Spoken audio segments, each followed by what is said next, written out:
Hi, I'm Jules van Binsbergen, a finance professor at the Wharton School of the University of Pennsylvania. And I'm Jonathan Berk, a finance professor at the Graduate School of Business at Stanford University. And this is the All Else Equal podcast. Welcome back, everybody. Today, we're going to talk about something that has intrigued Jules and I for the last few weeks, which is nonprofits and what motivates nonprofits and what are the incentives of people who run nonprofits. So let's just first create a contrast with for-profit organizations. So in for-profit organizations, the way that they're organized, there is what we call a residual claimant, which is a way of saying equity holders that get the final cash flows that a particular enterprise produces. And so because they're entitled to those residual claims, it's clear that the organization has a fiduciary duty and the management has a fiduciary duty to act in their best interest. So the purpose of a for-profit organization is to generate profits for the shareholders, for the residual claimants. But in a nonprofit, we do not have such a party. Jules, I would actually say a little bit stronger because you could imagine having non-voting equity. But the fact is, the way corporations are organized is equity is voting. And what that means is they ultimately decide who controls the organization, right? If you want to change the way the organizations run, you can buy the equity, vote out the current management, and put new managers in. So ultimately, there is a set of individuals who control the organization, and that set of individuals is determined by the capital markets. What's odd about nonprofits is there doesn't appear to be any kind of discipline. The person running the organization, there's no legal means to change the people running the organization. And you would imagine that that structure would lead to a lot of abuse. Yeah, it does sound like if there's not a clearly defined party in whose interest the organization is being run, then we get into a much more difficult situation. We had a whole episode in which we discussed the shareholder model versus the stakeholder model. And when we discussed the stakeholders, we immediately came to the conclusion that if you have 7, 8, 9, 10 different groups of stakeholders, in whose interest are you running the organization and how do you trade off the different interests of these particular groups? And so let's take a university as an example. Most universities are being run as nonprofits. There are very few that are run as for-profits, but I think that we can conclude that the most famous ones and the successful ones are essentially all organized around either publicly financed institutions or, in the case of private universities, as nonprofit institutions. Yeah, I think, based on what we see, it seems like the nonprofit model is a better model for universities, which goes counter to what my intuition would have been, which is the model, because there's no ultimate ability to hold people's feet to the fire, would fail. And it clearly isn't the case in universities. It seems like the model has succeeded spectacularly. So the question is, why? Yeah, so let's first think about all of the different stakeholders that a university has. So first, there is the current students, the people that are currently enrolled in the programs. Secondly, there is all the faculty members, and there are tenured faculty members that have a job for life, and there are temporary employees that do not have a contract for life. Then we have a large group of administrators that work for the university and that run the university.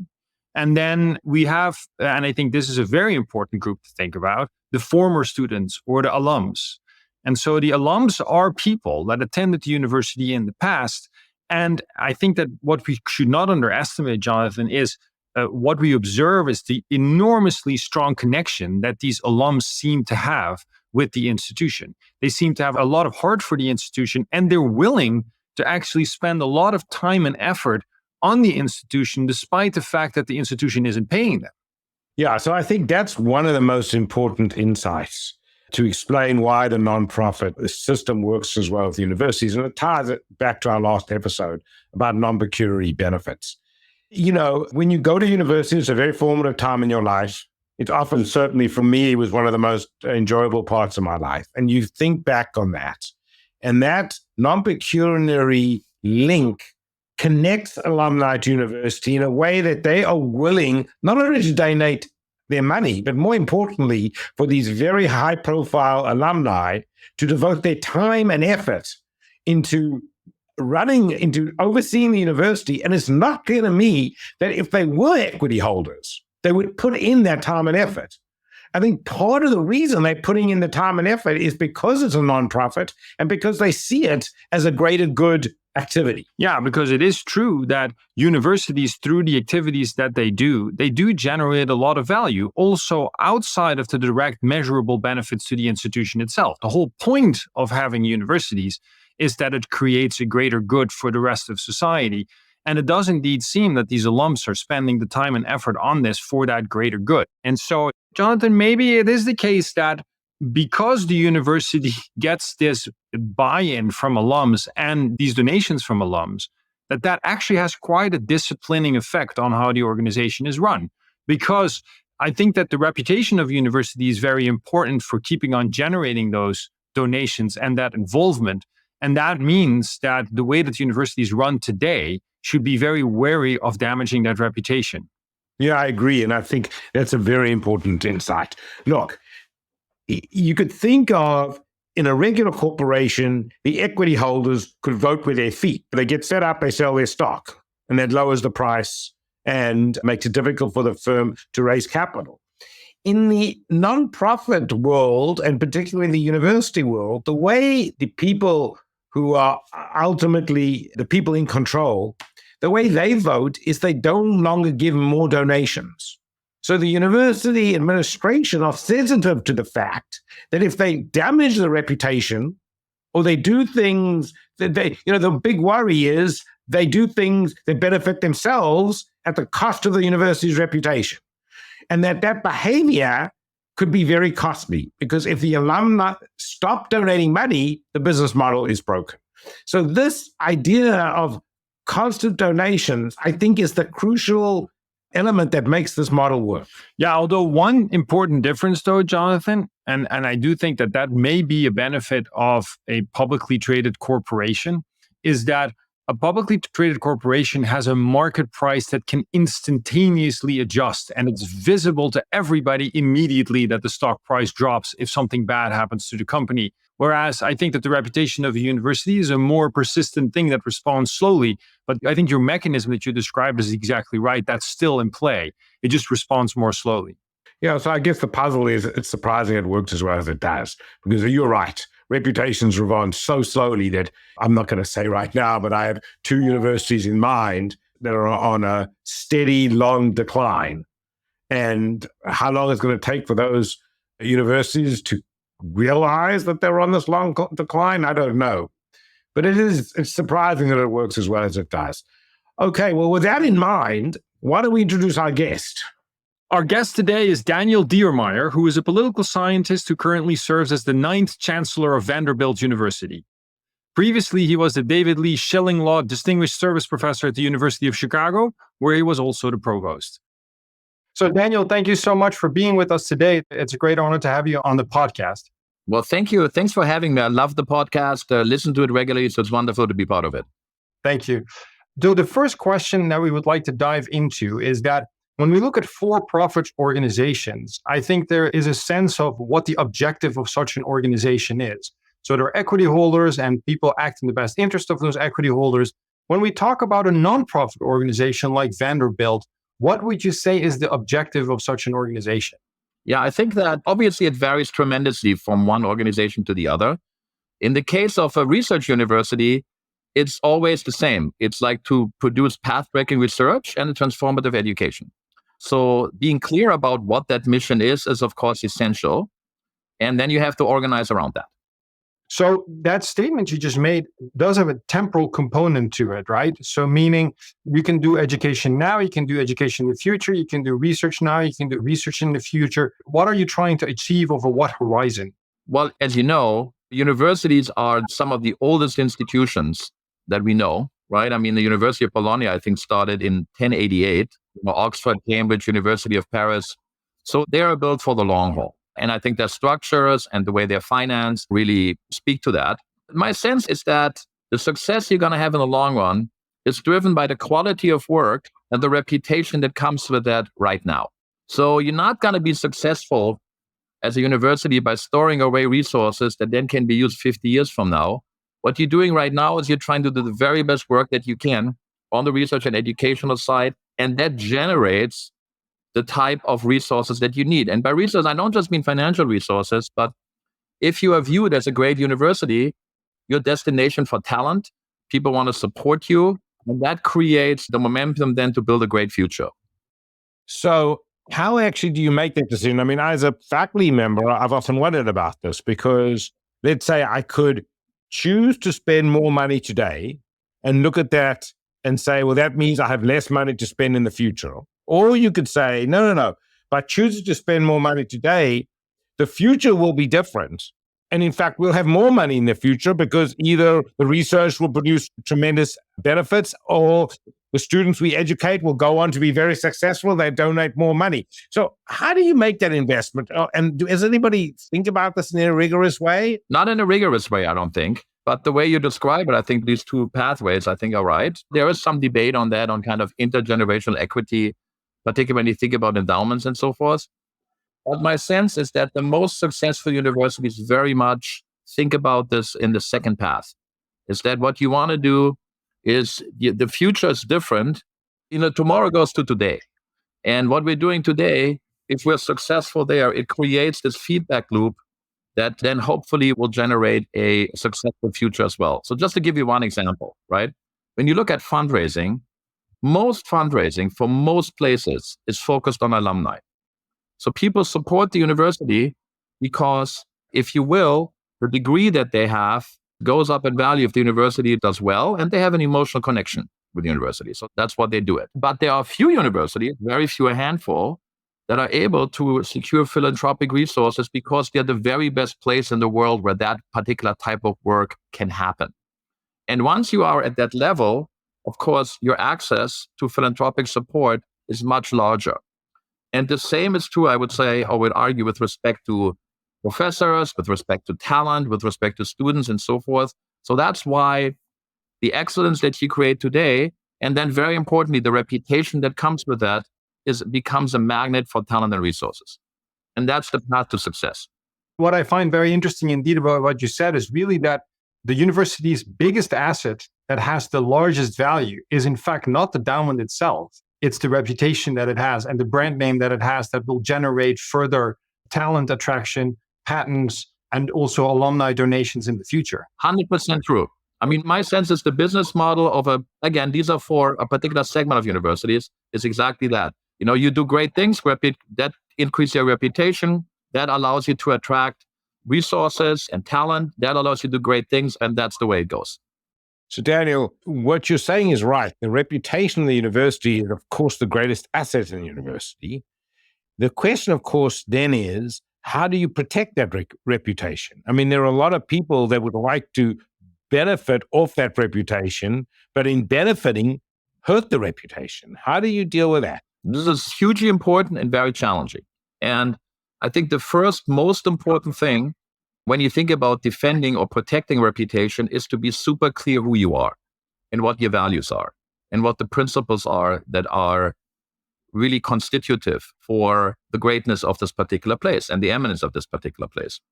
So that's the first thing.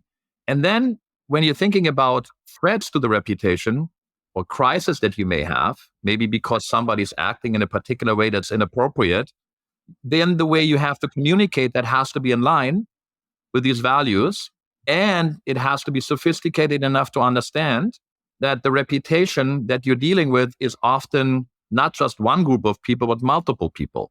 It's your internal stakeholders, it's your internal students, faculty, board, alums, but it also is, of course, prospective students, it's other faculty, it's graduate students. So reputation is not just one thing, but reputation needs to be guarded and protected with respect to multiple segments, with multiple audiences, and they have different concerns, including now, of course, public opinion in general, the political environment, and so forth. And that's the challenge and a big difficulty with respect to the general public and also regulatory, if you think about Department of Education or legislators, is that the work of the university is complex. It's not obvious. It's not intuitive. It's challenging. But you have to be able to communicate this in a way that the value of the university is understood by people, even if they don't appreciate all the intricacies of academic life. Yeah, so what you just mentioned is very interesting because we had a previous episode where we talked about stakeholder versus shareholder types of models. And we actually came to the conclusion shareholder models are really easy compared to stakeholder models because there's one group, it's a perfectly defined group with a perfectly defined objective. So what you just indicated was that as a university, you're automatically involved in a stakeholder model because there are multiple different groups that have different interests. And so when it comes to trading off the different interests of these groups, do you have explicit discussions about this, how you do that? For example, I know that there are people that feel that certain degrees, if we grant too many of them, that will erode the value of the degree. And so who decides, who makes those investment decisions, if you will? Yeah, this is of course the hardest job when you're president or you're provost, is you have multiple different areas that all are great and that deserve investment. How do you do that? So I'm a little tongue-in-cheek. My view when I was provost was always to say the provost has many children, he loves them all. But this one needs a little bit more support right now. Okay, so I think that there are certain, you have to be able to make the allocation of resources and of capital and investment is absolutely essential. And sometimes it's obvious and sometimes it's challenging. So an obvious example is right now is that with the advances that we're seeing in computer science, AI, and so forth, you're going to have to make investments there to be a great university because that's part of what it means now for students to be well educated. But then there are other areas where you have to ask yourself, do I have a right to win? I mean, is that an area where we can really be eminent, where we can create some research strengths? How do we do that? And that may very well mean that temporarily, for a while, you're into investing in one area and then another one right now is put on hold. Those are hard decisions. There's no algorithm or like a simple way to do that, but that's what you'd be able to have to do as an academic leader.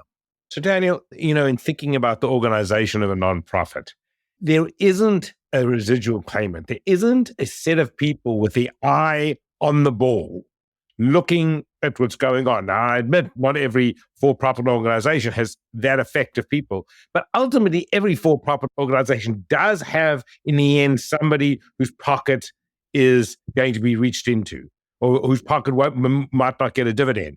How, in a nonprofit where that doesn't occur, how do you keep your eye on the ball? Yeah, so I think, well, this is a deep question. There's lots of layers to it. Here's the way I would think about this. The way I would think about this is, I'm gonna turn it around a little bit. So my sense is, okay, so we start with the mission. Let's say your mission is you want to build a great research university.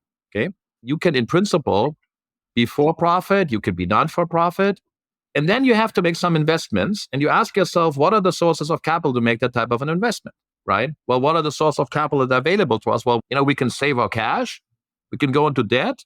In a for-profit case, we can issue equity. Or in a non-profit case, now you have available two sources of capital, which you don't have in the for-profit, which is philanthropy and federal research support. So you make a decision in some sense, okay, I'm not doing this, I'm going that. And so now the question is, what are the governance structures, right, that allow you to make sure that you're on track on these things that are not the capital markets? Because other than debt holders, you're not in it, right?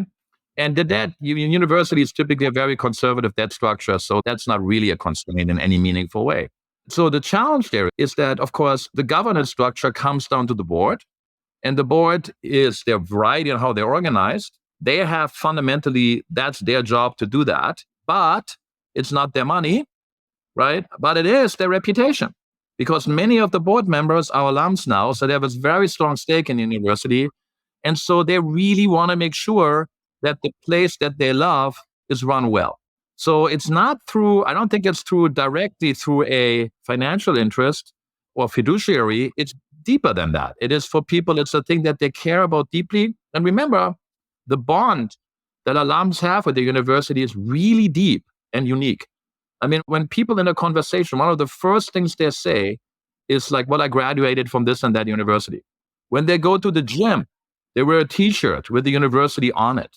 Right? I mean, that's a deep relationship. And then to go all the way to the next level where you're active in alumni boards or then even of the board of trustees, they care. So I think that the governance structure, the oversight, just has a different motivation that comes from having a very high stake in this and passion for this particular university in this case. Or in some other cases, the nonprofit is because people care about what the nonprofit does deeply.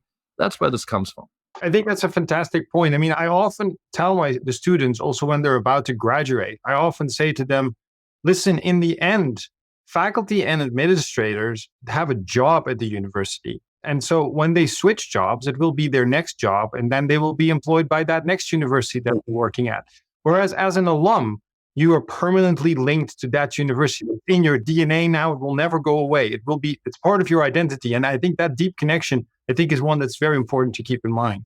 So comparing private universities to public universities, I mean, I agree with you. I think the reason why the private universities have done as well as they have is precisely because of very committed alums who are driven by non-monetary incentives, as we spoke about in the last podcast. But the question is, the extent to which it's government funded puts a wedge between the alums who care about the institution and a bunch of politicians who are just elected for whatever it is, 4 years. So do you think that the system of government funding of education is not as good as the private model? Well, I think the great private universities in the United States are enormous treasures, and they're a miraculous thing. And if you think about it, right, just exactly as you say, if everything was publicly funded, 100%, it would be the case for, I mean, I'm German originally. I think we all are immigrants around this call, right? So you look back at like the university systems that you're familiar with, every time it's subject to whatever the political priorities are, and then a pluralistic democracy that changes. And you have to work for that. You have to make sure you get the allocations and the funding. And if you need any convincing of that, I think you need to look what's happening in British universities right now, where there's a real funding crisis right now, post-Brexit, that very, very, very well may threaten the status of British universities. So then you're basically in a pluralistic democracy with all the challenges that come with that. But there's this other model. And the other model is that you have people that are deeply committed to the mission of this university or these universities that are voluntarily funding that through their donation. You create an endowment, and that endowment now, or funds that can be used right now, allows you now to pursue your mission without being so dependent on what's happening in the public side. I mean, if you think about it, it's a phenomenal deal for the country because people voluntarily supporting something that in other countries has to be funded by the taxpayer. So I always hear these kind of attacks on endowments and, they're so rich. It's a wonderful thing because, again, for great universities, 25% on average, 30% of the overall operating costs comes from people that give their money, that support them voluntarily because they believe in it. And these 30% don't have to be carried by the taxpayer. What a great thing, right? And so if you go back to the original great model, when the modern research university was invented by Humboldt, in the early 19th century, he talks about this already.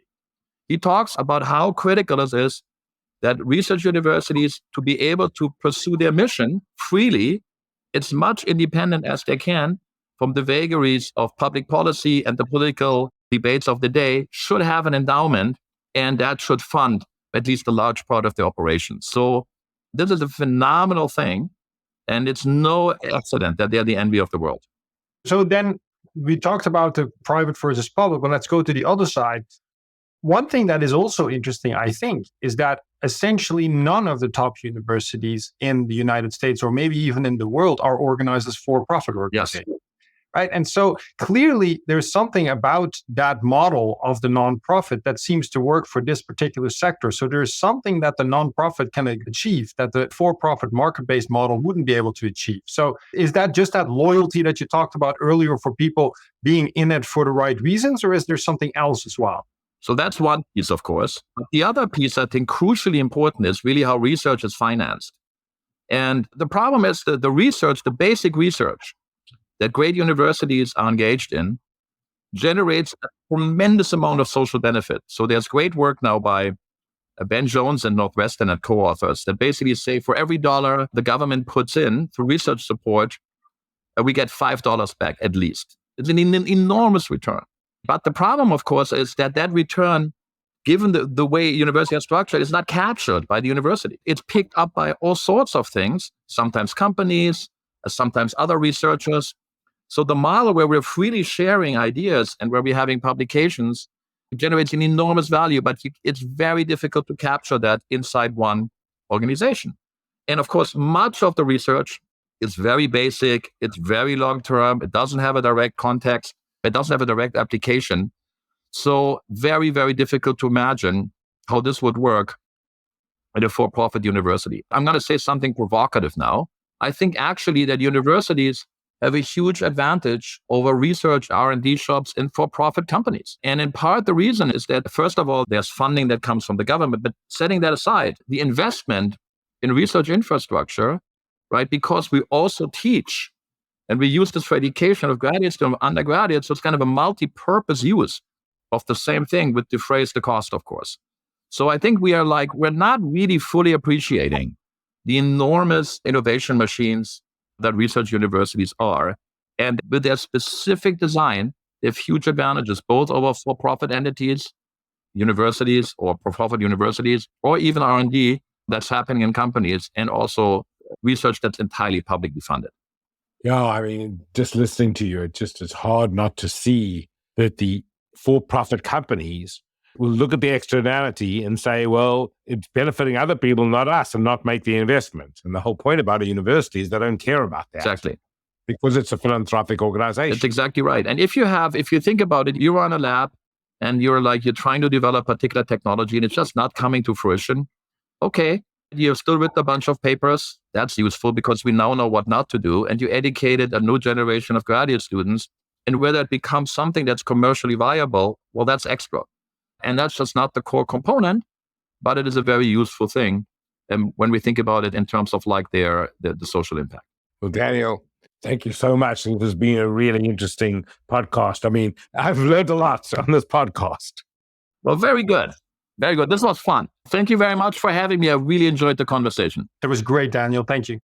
You know, Jules, the insight, and I guess it sounds obvious when you hear it, but it wasn't obvious to me, but the insight that a for-profit organization won't invest because it can't capture the positive externalities, whereas a non-for-profit organization doesn't care about not capturing the positive externalities, thereby giving universities a competitive advantage. I think that's a pretty important point that I really hadn't appreciated. No, and it also shows you that when we were having these discussions about big problems that need to be solved in society, that maybe indeed the nonprofit structure is the right way to go after those problems, rather than taking the for-profit organizations and trying to discipline with all kinds of different mechanisms, trying to make them go for the positive externalities. I mean, we have a model for these sorts of questions, and we discussed it today. Thanks for listening to the All Else Equal podcast. Please leave us a review at Apple Podcasts. We love to hear from our listeners. And be sure to catch our next episode by subscribing or following our show wherever you listen to your podcasts. For more information and episodes, visit alelseequalpodcast.com or follow us on LinkedIn. The All Else Equal podcast is a production of Stanford University's Graduate School of Business and is produced by University FM.